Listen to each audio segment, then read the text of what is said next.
We're going to get back to the old America. That's got to be the Democrats' part of the bargain. Stop coming up with radically new and often terrible ideas and then in the next breath insist there be no debate about any of it. That if you don't see it right away and go along, you're bad, stupid, and deplorable. As if you were saying, duh, 2 + 2 = 5. Isn't that obvious? Yeah, it's obvious you can't add. You can't just say Math is racist. Queers for Palestine. Looting is cool. Healthy at any weight? If the men's football team played the women's team, it would be a tie. Democrats are on a losing streak, and Bill Maher believes he knows exactly why. During a recent segment on Real Time with Bill Maher, the outspoken comedian pulled no punches as he dissected why the party continues to lose ground across America. With the midterms looming and 2028 already casting a long shadow, Maher warned that the DNC may be heading for another rough chapter unless it rethinks its entire playbook. According to him, sticking to the same messaging and strategy could prove politically fatal. As always, hit that subscribe button, buckle up, and let's dive straight into it. Most liberals are insane, but neither do they make it clear they disapprove of the ones who are, and their cowardice in not marginalizing their own crazies has been their downfall. I couldn't get Neil deGrasse Tyson, a genius scientist and preeminent scientific voice in the media, to agree that it was ridiculous for Scientific American and The Atlantic to be claiming that separating sports by sex doesn't make sense. Yes, it does. Actually, it makes perfect sense. And it's obvious that it does. He'll waste no time exposing what he believes is the Democrats' failing strategy. In his view, the problem isn't just messaging. It's the aggressive promotion of ideas he considers detached from basic science and common sense. He argues that when political leaders champion philosophies that many voters see as unscientific or ideologically driven, they risk alienating the very middle ground they need to win. What makes it more surprising, he notes, is when respected public intellectuals appear to lend credibility to these conversations. Figures like Neil deGrasse Tyson, widely known for advocating scientific literacy, sometimes find themselves pulled into debates that critics say blur the line between empirical science and political ideology. For March, this creates confusion among voters who expect clarity and consistency from experts. His broader point is simple. When a party appears to prioritize niche cultural battles over kitchen table concerns, it shouldn't be shocked when polling numbers stall and electoral momentum fails. And there's a lot of stuff like that on the left. And when conservatives see it, they say, I'm sorry, we're just not going to go along with reinventing society, often pointlessly, even if we have to cancel democracy to do it. That's what they're saying. They see gender as only a construct and sex is assigned at birth, and they say, we're not doing that. Transing kids by self-diagnosis with no age limit, no parental notification, and no acknowledgement of social contagion? Not doing it. Asylum now covers any reason for anyone to come to America? Not doing it. Maher goes further, pointing to what he sees as the specific ideals and philosophies undermining the DNC's broader appeal. He argues that many voters feel uneasy with positions they perceive as attempts to reinterpret long-standing scientific and historical understandings. In his view, when political messaging centers on redefining complex topics like gender or social identity in ways that feel unfamiliar or rushed, it creates confusion rather than consensus. He also highlights the controversy surrounding youth gender issues, noting how debates over parental involvement, consent, and medical decisions have become flashpoints in the culture war. For Maher, these topics are not just fringe discussions. They've moved into the political mainstream, shaping public perception of the party. His concern is that by leaning heavily into culturally divisive issues, Democrats risk alienating moderate voters who may otherwise agree with them on economic or governance priorities, ultimately weakening their electoral momentum. Natural immunity doesn't count anymore. Whiteness is toxic. Penises in women's prisons. Welcoming the intifada. We're not doing it. And so, folks,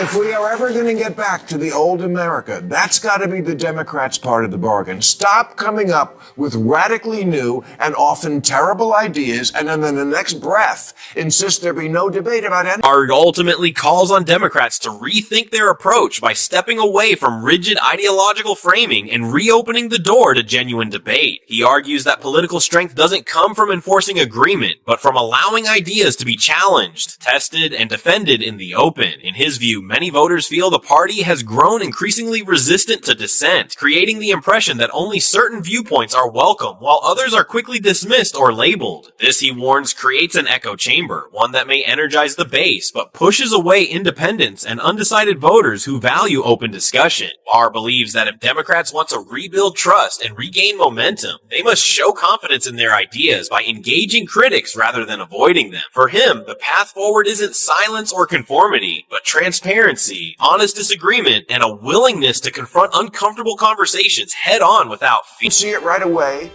and go along. You're bad, stupid, and deplorable. As if you were saying, duh, 2 + 2 = 5. Isn't that obvious? Yeah, it's obvious you can't add.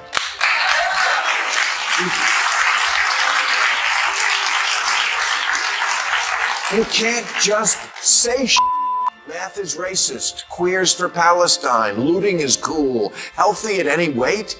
If the men's football team played the women's team, it would be a tie. You can't just say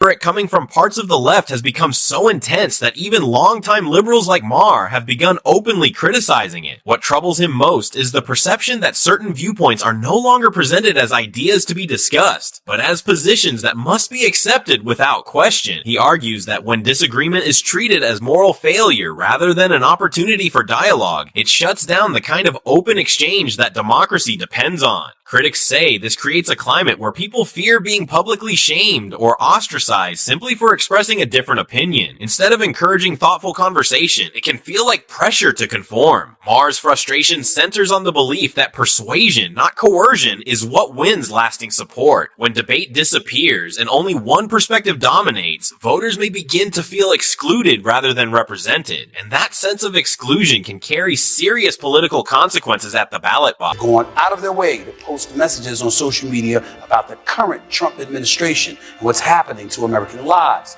The problem is they're all literally saying the same damn thing. Don't believe me? Check it out. I win, I will immediately bring prices down starting on day one.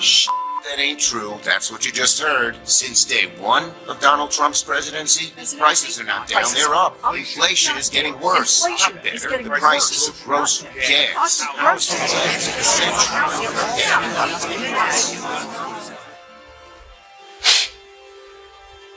Now you see why Stephen A. Smith was in the polls as a presidential candidate? You see what I'm talking about? You see that idiocy right there? You talk about something, people being told. A. Smith has also highlighted what he believes is another flawed strategy hurting Democrats: the instinct to frame everything Donald Trump does in the worst possible light. According to him, this constant outrage risks losing its impact, especially when voters begin to see it as predictable rather than persuasive. He points out that Democrats leaned heavily on demonizing Trump long before he even entered the White House, yet that approach didn't stop him from winning in the first place. What surprises Smith most is that, despite that lesson, many figures appear to be doubling down on the same playbook. Instead of offering a compelling alternative vision, the focus often returns to attacking Trump's every move. Smith argues that voters aren't just looking for criticism, they're looking for leadership, solutions, and a reason to believe in something beyond endless political hostility and With 22 Democratic senators be literally echoing the same thing and think that would resonate with the American people. All it shows is that the same fabric of our democracy is unchanging in the eyes of some of these officials, and as a result, the constituency they represent, which is why Donald Trump is in office. What, do I have to come up to Capitol Hill and give you lessons? Seriously, you don't get it? Oh, you did. Elizabeth Warren, Cory Booker, Chuck Schumer.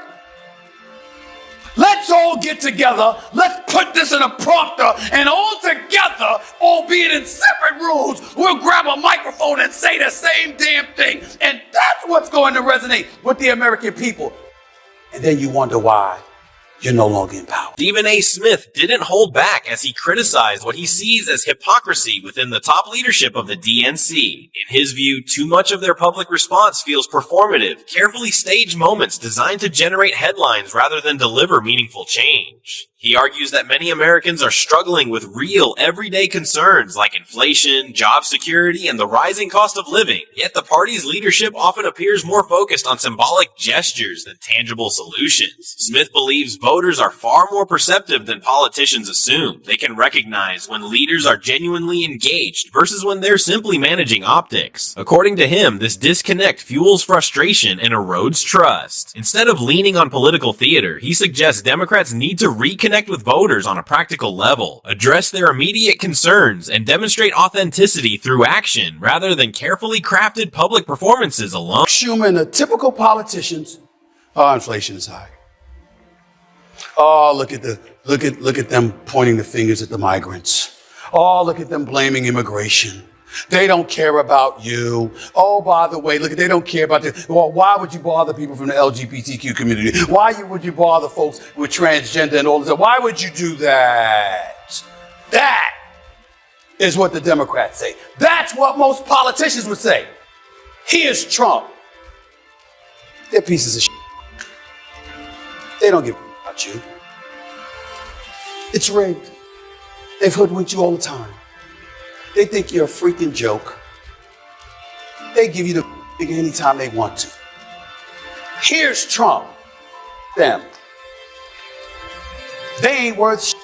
Stephen A. Smith draws a sharp contrast between the political approach of Donald Trump and the leadership of the Democratic National Committee. According to Smith, Trump's appeal lies in his directness. He identifies problems, speaks on them plainly, and promises swift action, which resonates with voters who value decisiveness. Whether people agree with his policies or not, Smith argues that Trump projects clarity and intent, giving supporters the impression that he means exactly what he says. In contrast, Smith criticizes the DNC for what he perceives as calculated messaging and political maneuvering that feels less transparent. He suggests this creates skepticism among voters who question whether leaders are being fully candid. For Smith, authenticity has become political currency. He believes voters are drawn to leaders they perceive as straightforward, while anything that feels overly managed or ambiguous risks weakening public trust and political credibility over time. You know what his followers say? Yeah! Yeah! That's how we want you talking to those politicians who've been stealing our money all of these years. It's not what he says. It's how he says it.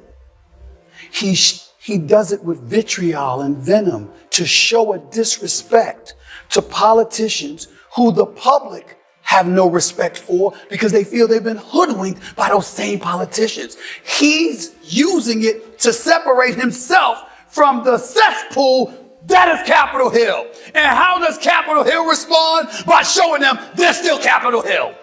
Stephen A. Smith argues that Bill Maher understands something many politicians overlook, the American public's deep frustration with the political class. Maher taps into that sentiment by openly criticizing leaders, institutions, and decisions he believes deserve scrutiny, often with sharp, unapologetic language. His willingness to confront political figures directly resonates with audiences who feel their concerns are ignored or softened by traditional political messaging. Smith believes this approach gives Maher an advantage. He positions himself as someone unafraid to challenge authority, regardless of party affiliation. In contrast, Smith suggests the DNC often appears more restrained or cautious, which can come across as hesitation rather than conviction. He argues that voters respond to boldness and clarity, especially in a political climate filled with distrust. For Smith, the lesson is clear. Authenticity and direct engagement can command attention and rebuild credibility with disillusioned audiences today. On The View Tuesday afternoon, did you see when they said, we don't believe there's a Trump mandate? I said, oh, really? Did you see the former press secretary for the White House come on? I think Stephen A. is wrong. I don't believe what he said is correct. Donald Trump has the lowest approval ratings in the first month or so, or the 2 months of a presidency in American history. Oh, really? But didn't he win all the swing states? Didn't his popularity elevate within 89% of the counties in the United States of America?